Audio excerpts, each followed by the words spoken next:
Welcome friends, this is Talos Principle 2 and we are in Anthropic Hills. Here I've made an amazing discovery and I wanted to share that with you. As you know, if you played the game before, in every level, along with the regular world of puzzle rooms, you can find environmental puzzles, which are not really bound to a specific location and can be quite tricky to solve. And this particular Pandora puzzle is not an exception to this. What's interesting about it though, is that I have found an alternative solution to it, and not only that, it looks like intentional solution devs added rather than me discovering a glitch or a bug. Obviously, heavy spoilers ahead, but if you don't mind, I will show you. First, let me introduce you to the quote-unquote intended solution. If we look around, we can spot a connector nearby with a pretty obvious laser connection line that stands out against the darker background. If we follow the line, we will see that it ends up at another stationary connector, which is positioned right next to this puzzle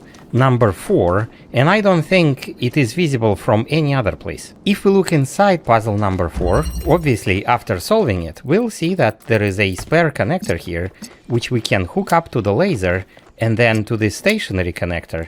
And right in the corner here, there will be a place where both will be visible, and now we enable this mysterious line that is obviously related to the Pandora puzzle. But having the laser beam right next to this Pandora puzzle only brings us halfway, because this particular Pandora statue is not holding a laser target. This is quite unusual, because all other Pandora puzzles do have a target on them. But of course, if you have played on Anthropic Hills before, you know that this place is home to these activator devices.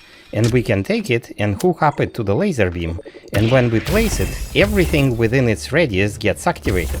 So of course, if we could somehow grab one of these activator devices and bring it over to the Pandora puzzle, we might be able to solve it without the need of a laser target. If you are playing this level normally, at one point or the other you'll be coming down the stairs, and in terms of location, puzzle number 6 is right over the wall over there, and you'll be staring right at this copper wall, and behind it there is an obvious activator because you can see the circle around it. So if we somehow would drill a hole through the copper wall, we would be able to grab the activator and potentially solve the Pandora puzzle. Since I intended to complete the game without looking up puzzle solutions, I have spent many hours searching for the driller. I couldn't find it and only looked it up online after I found my own Pandora puzzle solution. And it turns out we need to visit puzzle number 4 again, because once inside we can grab an activator here, move to this specific corner, and as you can see from the icons below, it opens 2 gates. One in front of us and another one hidden somewhere. We can find this hidden gate if we walk out of the puzzle number 4 and follow around the wall, and here we will get the gate of course, but then behind it we will see this driller, which we can grab and move it to the copper wall, allowing us to make a hole and finally get the activator. I am not sure how I missed this hidden gate, especially because its blue color is readily visible when you are coming up the stairs toward the puzzle number 4, but since I missed it, or rather never knew about its existence, I was forced to roam around the map trying to find something that would help me with the Pandora puzzle. And that brings me neatly to one of these special triangle puzzles located on top of the giant sculpture of a man pushing a wall. If we walk into this puzzle after we solved it, we will see a couple things of interest to us. A first cube, then the activator, and finally a second cube. Another interesting thing we can see is there is a fan here on the ground.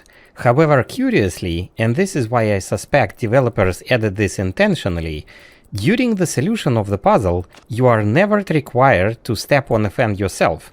You always put something else on it. Alright, let's try the fan then. We can place the weight onto the button, which enables the fan and lets us go up. We can see there is a ledge over here, but we can't quite get to the ledge. We need to be higher, and to get higher we can use the cube.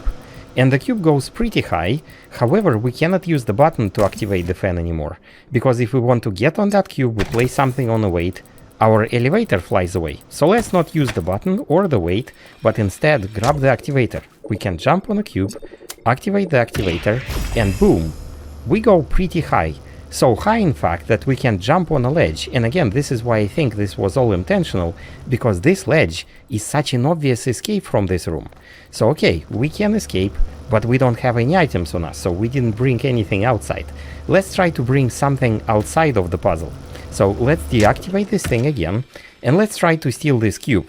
In order to do this, we'll grab the activator again, we activate it with a laser, but this time, as soon as we place it, we grab the cube super quickly, and now we are on the ledge with the cube. How cool is that?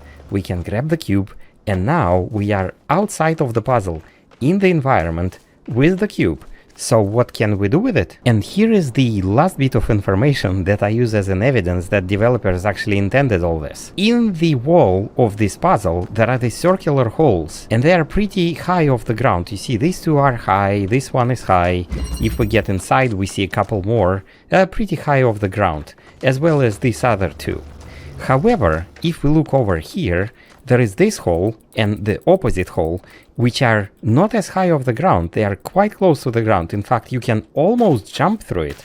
Interesting, right? Let's exploit this. First, we will reclaim the cube we have used to get on top of the ledge. Then, we will place this cube right below the opening. We can grab the activator and place it on top of the cube. And once we get outside of this puzzle, let's grab the cube that we have stolen and place it next to the hole on the outside. If we jump on top of it, surprisingly, we can now reach the activator. And here is the activator outside of this puzzle in the flesh. We can get even more ridiculous and steal a bunch of other things from the puzzle, which of course open up a ton of various possibilities for other puzzles. However, for now, let's just grab the activator and I will meet you downstairs. And here we are, we found the activator without ever needing to find a hole driller, and if we bring the activator closer to the Pandora statue, it will start beeping for us. Which indicates that placing it down will actually solve the puzzle. Of course, no stars appeared for me because I have solved this puzzle before, but there you have it, an alternative solution to the Pandora puzzle. Please let me know in the comments below if you have found this interesting or seen this one anywhere else. Thank you so much for watching, and I will see you all next time. Same place.